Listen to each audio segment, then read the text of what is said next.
And joining us to discuss this is Witold Rodkiewicz from Center for Eastern Studies. Hello, sir, and welcome to TVP World. Hello, thank you for the invitation. It's always a pleasure. So now we are discussing Putin's inauguration, and we do see that, well, most Western countries refused to participate in this endeavor, but it was still attended by representatives from 6 EU countries. And I'm talking about France, Hungary, Slovakia, Greece, Malta and Cyprus. Perhaps Malta and Cyprus this is not much of a surprise to us, but the rest, what do you think that they want to gain by attending this event? Because obviously there is something to gain. Well, there are different cases. Slovakia and Hungary, Slovakia after the last elections, are in favor of a different policy basically towards Russia. They want to adopt a neutral attitude towards the Russian-Ukrainian war, and they don't want to. They want to improve their relations with Russia. They probably count on some economic benefits. Their philosophy, what kind of policy should be conducted by the European Union, the West towards Russia, is completely different. So they are kind of dissidents within the EU camp. France's case is different. I think the bottom line is that Paris wants to keep channels of communications with Russia open. This is part of Macron's philosophy. So it's a different case. The French ambassador was there for different reasons than the rest. Interesting. I think there was an attempt. This was an attempt to prevent escalation. Further escalation of the conflict. What is important is that a day before the inauguration, the Russian side announced publicly that it was going to conduct nuclear military exercise, nuclear training, the use of nuclear tactical weapons. And this also coincided with the warning that was issued to the ambassador of the UK in Moscow. He was given the message that if British arms are used by Ukrainians to attack targets within the Russian Federation, then the Russian Federation will feel entitled to attack British military installations and equipment, not only in Ukraine, but also outside Ukrainian borders. So these two facts this is a qualitatively new step in terms of Russian war propaganda, I would say. So I think part of the reason why Paris decided to attend, to send his ambassador, is a way to kind of keep those as counter.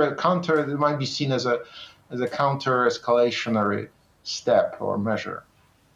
That's right. And on that topic, are we seeing any backpedaling now, either from the UK or from France, to the statements that have been recently made?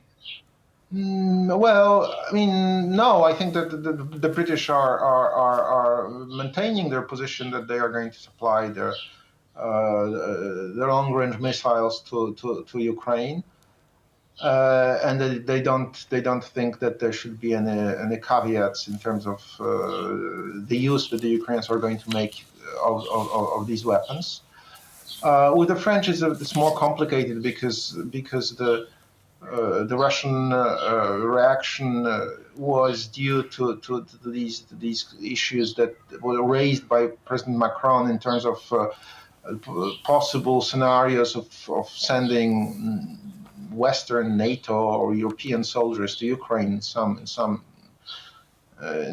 hypothetical scenarios, and I think this was seen in Moscow as a dangerous sign, and I think the Russian reaction was meant to sort of stop this type of discussion in the West and make sure that nothing like that will ever happen. That's right. And it looks like also I wanted to ask you, just very quickly, I wanted to ask you, because recently there is concern about Ukraine's possibility now that Ukraine might destroy the Katch Bridge, the bridge that links mainland Russia with Crimea. And recently there was a statement that came out of the Kremlin that said that they do not transport any military equipment across that bridge. Why would they release that kind of information? Well, to make sure that if the bridge is attacked, they could say that this was a purely civilian target and it was not a military target, and perhaps have some to cover their to legitimize their attacks on Ukrainian civilian targets, which they are conducting anyway. So it's I wouldn't assign major importance to this statement. It's part of the propaganda game. Of course. And speaking of now propaganda net, as we do have to address a couple of questions here, and I would love us to unpack at least some of them, because we do have now Vladimir Putin being inaugurated, obviously, and that means that we have now 6 more years for him in his reign. But so the propaganda machine does not stop. The cyber attacks do not stop. So having that in mind, we do see now, let's say, a flood of information on Russian activity, Russian intelligence activity, be it now the failed assassination of Volodymyr Zelensky, be it also now some Russian spies being found in April in Poland or in Germany. But we do have that information. Now, well-working intelligence, usually of a country, works in the shadows, correct me if I'm wrong. And here we have Russia out in the open and committing mistakes, really, because now these spies are easily found. What do you think Russia is trying to gain by now orchestrating these poorly equipped and really poor Russian actions? What do you think? Well, I think we are seeing, just the tip of an iceberg. The Russian policy has been based on the assumption that the West is the enemy, is an adversary. At least since 2022, the Russian side regards itself as being at war with the West. This is not yet the hot war, but it's a kind of a new war. In Russian, they developed this concept of a war in contemporary times that is different from wars in history. So it's a war that's conducted without direct military operations, but special operations, cyber attacks are very much part of that. I would not necessarily agree that that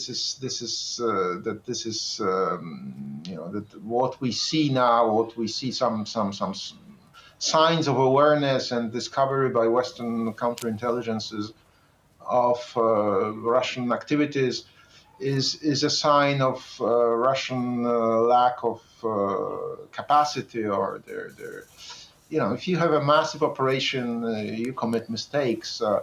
I think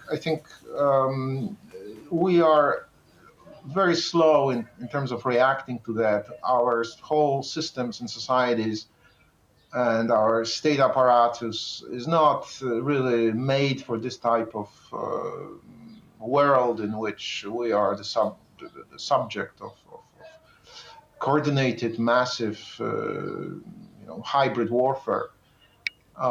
We are just waking up to it, and the signs that these are the first signs that we are waking up to it. All right, so it's clear that there is increased vigilance in Poland as well as the rest of Europe to the sort of actions that Russia is taking. But do you think also that there's an increase in the amount of operations that Russia's running, and perhaps they're rushing with these operations, and that's why they're coming out so quickly? No, it's very difficult, as your colleague quite rightly observed. This is conducted in the shadows. We have very little real information about that. It's very difficult to measure the intensity of this.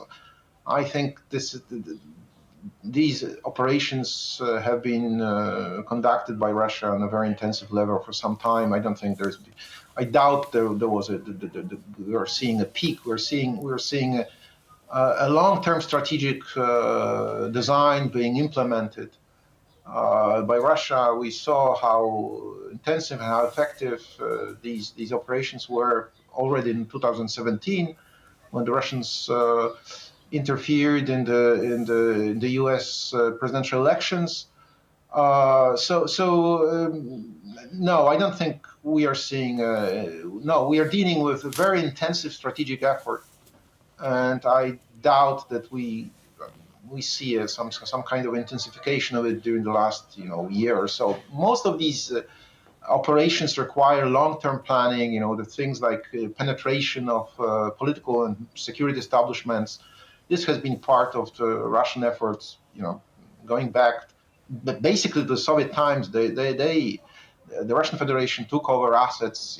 If you think about 2001, for example, when this was a peak, I doubt there was we are seeing a peak. We're seeing a long-term strategic design being implemented by Russia. We saw how intensive and how effective these operations were already in 2017, when the Russians interfered in the U.S. Presidential elections. No, I don't think we are seeing. No, we are dealing with a very intensive strategic effort, and I doubt that we see some kind of intensification of it during the last year or so. Most of these operations require long-term planning. The things like penetration of political and security establishments. This has been part of the Russian efforts, going back, but basically the Soviet times. The Russian Federation took over assets. If you think about 2001, for example, when this was a peak time of almost peak time of Russian Western honeymoon. This was the time when the Americans discovered the worst case of Russian Soviet spies, Mr. Amis, who was discovered as still being active, being run by the Russian Federation. So it's please remember, Stalin ran security and intelligence operations against the Allies during the Second World War.